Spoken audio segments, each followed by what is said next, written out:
ang butterfly cut fried chicken. So, maghanda lang po tayo ng hiniwang sibuyas, bawang, paminta. Lagyan din po natin ng magic sarap. At lalagyan natin siya ngayon ng asin, tubig. Yung tama lang po na malubog yung ating isang buong manok. So, kailangan po muna natin siyang pakuluan.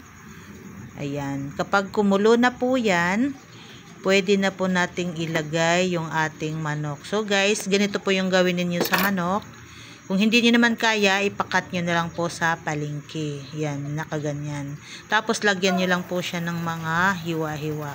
So ngayon po, kumulo na yung ating may timplang tubig. Pwede na po nating ilubog ang ating manok. Yan. Sabuyan niyo lang po siya ng tubig para naman mas mabilis siyang maluto. So kapag luto na po yung yan, takpan lang po natin at pwede na rin po nating baliktarin para naman yung kabilang side ang maluto. So ganun uli, dahan-dahan lang para hindi po madurog or maghiwalay yung ating manok. So takpan lang po natin uli at pakuluan.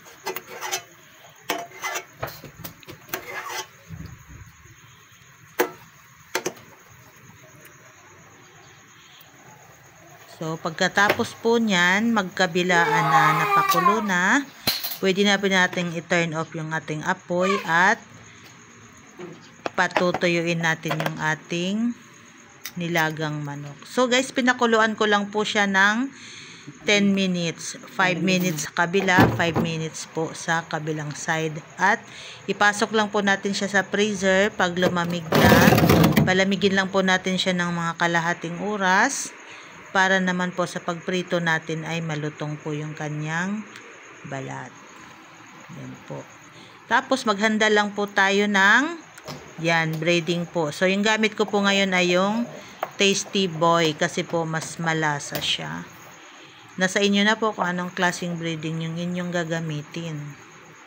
Yan, lagyan lang po natin yung kabilaan para naman ay malasa siya. So, ganyan po. Ikot nyo lang po siya ng maayos. Ngayon, pag nalagyan na po natin ng breading, pagpainit na po tayo ng mantika. So, ayan po guys. Hindi ko na masyadong napakita yung ibang video dahil putol po. Mainit na mantika, ipritong magkabilaan. Thank you!